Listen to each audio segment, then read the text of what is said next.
Hello, ladies and gentlemen. Today, I want to speak to the part of you that's ever been left questioning, wondering, or hurting in silence after a relationship that didn't go the way you hoped. This isn't just about breakups. It's about clarity, healing, and reclaiming your sense of self. We're going to unpack the emotional confusion, the moments of doubt, and those lingering thoughts of what if. Through this talk, my goal is to help you see things clearly, move forward with strength, and understand your value in a way that no one can ever shake again. Let's begin this journey together. When he reaches out after no contact, it's easy to believe it's because he misses you, that he's had time to reflect and suddenly realized what he lost.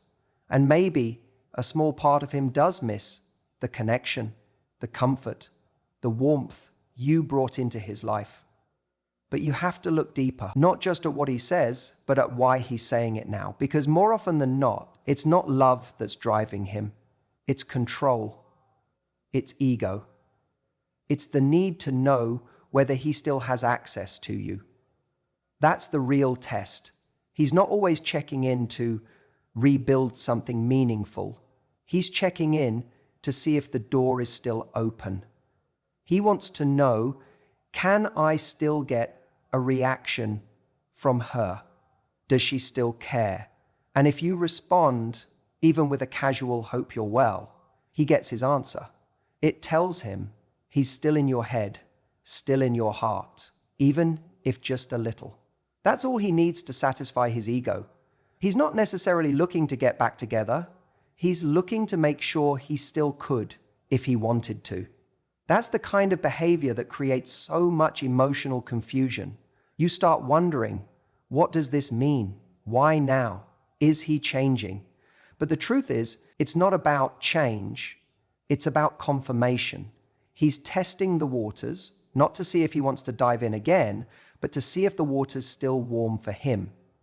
It's a subtle power play, and if you don't see it for what it is, you'll end up giving him the one thing you've worked so hard to take back, your power. And here's where so many people fall into the trap. Because it feels good to be contacted. It feels validating. That ping on your phone lights up more than just a screen. It lights up all those old feelings, the memories, the hope.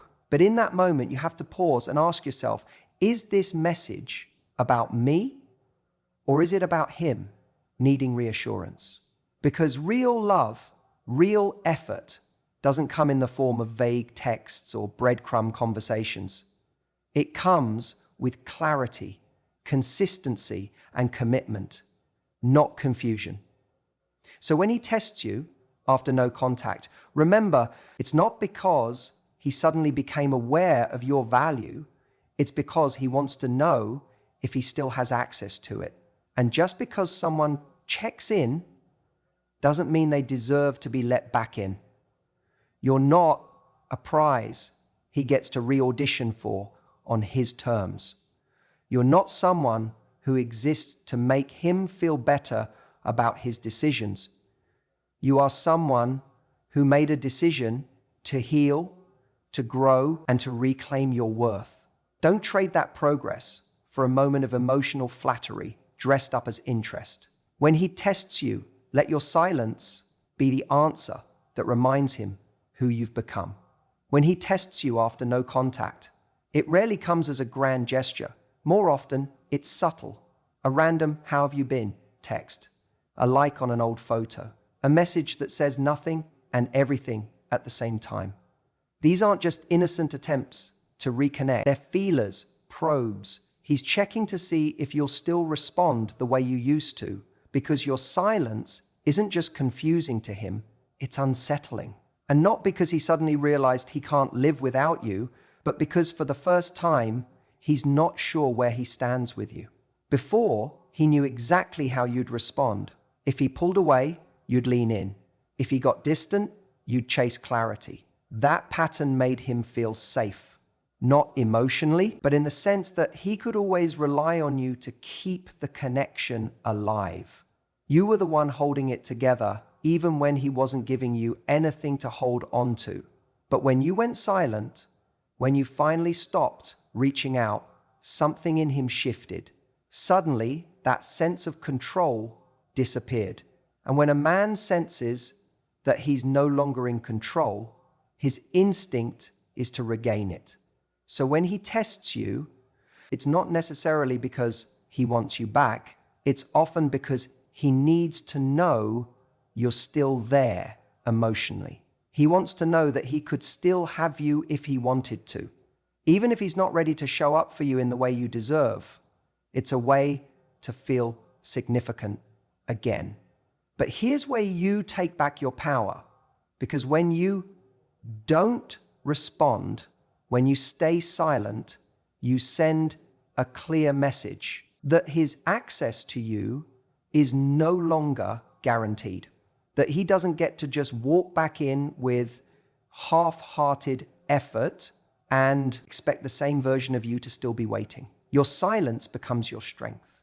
It communicates something far more powerful than any angry message or emotional reply ever could. It shows that you've stopped making decisions from a place of desperation or fear of loss. You're no longer in the business of proving your worth to someone who didn't know how to value it the first time around. And that scares him. Because the moment you stop chasing, the moment you stop trying to fix what broke you, is the moment he realizes that he might actually lose you for real. So when he tests you after no contact, understand that it's not always a signal of love returning. Sometimes it's just his ego looking for comfort. And you owe it to yourself not to be the safety net for someone who dropped you. Let him feel the silence. Let him sit with the absence.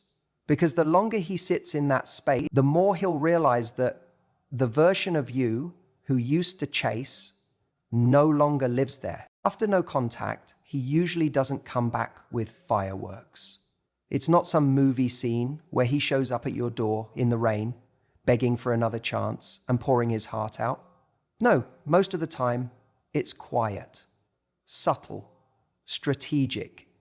It's a low-effort message that takes him seconds to send, but might leave you spiraling for hours. A "hey, been thinking of you." A heart reaction to your story. A random "I miss you" at 2 a.m. when he knows you're likely alone. These aren't accidental, they're deliberate. He's not breaking no contact to fix what he broke. He's doing just enough to see if you're still emotionally available. This is how a lot of men reinsert themselves into your life without taking real accountability. They're not coming back to rebuild something meaningful. They're checking to see if the window's still open, if they can still get in. And here's the trap. If you take the bait, even just a little, they don't need to offer anything more. That tiny response, liking the message, replying with a casual "hey," it tells him everything he needs to know. That he still has a place in your mind. That the door isn't fully closed. That if he wanted to, he could still come back. Maybe not today, maybe not tomorrow, but eventually. And what's dangerous about this is how easy it is to misread it as hope. You start thinking, maybe this is the first step towards something better.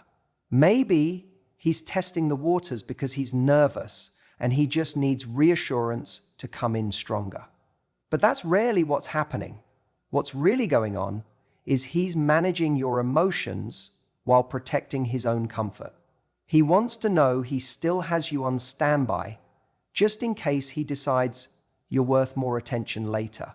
He doesn't want to invest, but he also doesn't want to lose access. It's not a commitment, it's a control tactic.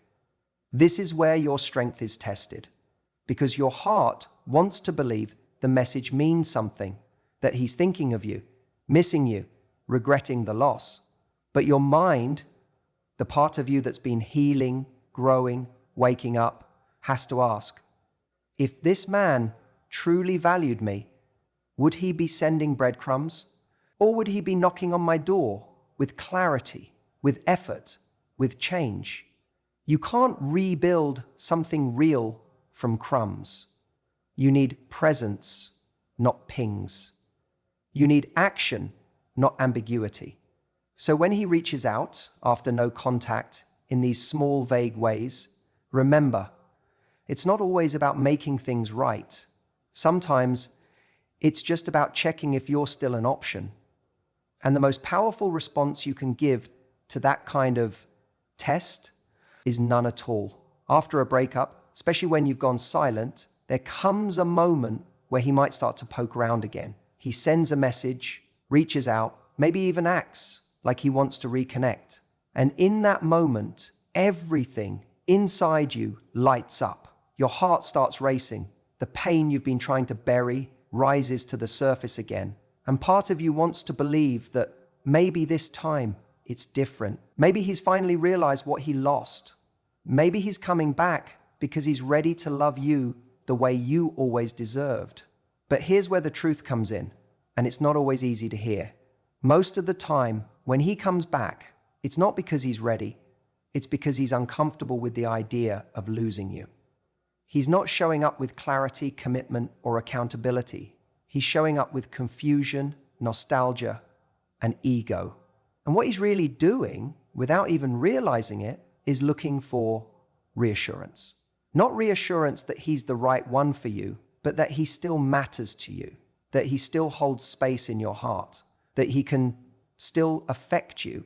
And you've got to be so careful here, because if you respond out of habit, if you respond out of longing or unresolved pain, you end up giving him exactly what he wants while abandoning yourself.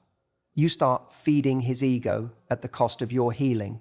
You validate his need for significance while ignoring your need for peace. And every time you break that silence because he tosses out a breadcrumb, you delay your own progress. You start backtracking on the very growth you worked so hard for. This is why self-worth matters so much. Because when you truly start to value yourself, you stop needing someone else to recognize your worth before you do. You don't look for proof in someone else's behavior to confirm what you should already believe about yourself. And more importantly, you stop feeling like it's your job to soothe someone else's emotions when they've shown up too late. You're not here to reassure someone who left you confused. You're not here to make him feel better about a choice he made. That's not your role anymore.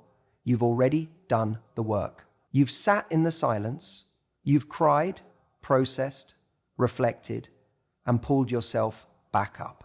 That strength doesn't need to be given away just because someone from your past gets uncomfortable. Choosing yourself isn't selfish. It's necessary. You're not punishing him by staying silent. You're protecting you. You're reinforcing the boundary that says, if you want to be in my life, it has to mean something. It has to come with effort, with respect, with sincerity. So when he reaches out, hoping you'll reassure him that he still matters, remember that you're not here to be his comfort blanket. You're here to be your own anchor. And that's where your true power lives. After a period of no contact, you might hear from him again, but this time it comes in a different form. Not a straightforward apology, not a clear, heartfelt admission of regret. Instead, it sounds like confusion, like, I don't know what I want, or I just needed to talk, or I miss you, but I'm not sure what that means. He's not coming back with clarity. He's bringing emotional fog. And suddenly you're back in the chaos of trying to figure out what he means, what he wants, and what you're supposed to do with it. But here's the truth. His confusion is not your responsibility. Just because he's unsure doesn't mean it's your job to help him find clarity. Just because he's feeling lost doesn't mean you're the one meant to guide him home. That's a trap so many fall into. You start thinking that if you can just love him harder, explain your side better, be more patient, be more understanding, maybe you can help him figure it out. But all that does is delay your own healing, and it drags you back into a role you've already outgrown. You're not the fixer anymore. You're not the one who's supposed to solve the puzzle of someone who couldn't decide your worth the first time. You've already lived through the emotional tug-of-war. You've already sat with the silence, felt the absence, processed the heartbreak, and now here he comes again, not with a plan, but with a question mark. And you start feeling like you owe him space, time, conversation, but you don't. You don't owe anyone your energy just because they're emotionally messy. When someone reappears with confusion, what they're often doing is pulling you back into a dynamic where you give and they take, where you do the work of making sense of it all while they enjoy the comfort of your emotional labor. But you're not here to carry someone else's uncertainty on your back. You've already learned that peace doesn't come from trying to untangle someone else's mind. Peace comes from staying rooted in your own clarity. The most powerful thing you can do in that moment is to protect your own progress. Protect the clarity you've built in the silence. You don't need to step back into a story where you were always waiting for him to figure it out. If he's still confused, then he's not ready. And if he's not ready, he's not for you. It really is that simple. Love isn't supposed to feel like a question mark. It's not supposed to leave you guessing, doubting, or spinning. So when he comes back with fog instead of direction, with emotion instead of intention, don't feel obligated to sort it all out for him. That's not your job anymore. Your only job is to protect the peace you fought so hard to earn. When someone disappears on you, when they vanish after promising connection, interest, or even love, it's easy to internalize that silence. You start questioning everything. Was it something you said? Something you did? You replay the conversations, read the messages over and over again, scanning for signs, mistakes, red flags you might have missed. But here's the truth. The silence isn't always a reflection of your worth. Sometimes it's a loud statement about their emotional immaturity. You see, disappearing on someone, especially after building a connection, is often a coward's way of avoiding discomfort. Discomfort of explaining the truth, of admitting they weren't ready, or that their intentions weren't as serious as yours. But here's what they don't realize. The silence leaves a deeper scar than the truth ever could. And yet, even in that scar, there's a hidden strength. Because in that silence, you get to learn what they weren't brave enough to say. They didn't ghost you because you're unlovable. They ghosted you because they didn't have the emotional depth or courage to communicate like an adult. And the worst part? That silence doesn't end when they disappear. It continues. It lingers in the space where you once had connection. You wonder if they'll come back, if they'll text again, if they miss you. But that's where we have to catch ourselves. That's where we have to step into our power, because someone who walks away without the decency of closure does not deserve to control the narrative of our lives. Here's the shift. Stop waiting for the closure you'll never get. You can give that to yourself. You can close the chapter without their apology, without their explanation, without their presence. And when you do that, you take your power back. Because now it's no longer about what they did. It's about how you choose to respond.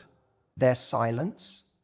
It may have started as their way of avoiding responsibility, but your response to it, that's where the story changes. You can let it define your self-worth, or you can let it define your growth. You can say, this person didn't value me, so I must not be valuable. Or you can say, this person didn't value me, and that tells me more about them than it ever could about me. And when you reach that place, when you stand in the face of someone's silence and say, I still choose to love myself, you've won. Not because they came back, not because they explained, but because you didn't need them to. You became the closure. You became the answer. You became the peace they didn't know how to give. So don't chase the words they never said. Live the life they weren't brave enough to be part of.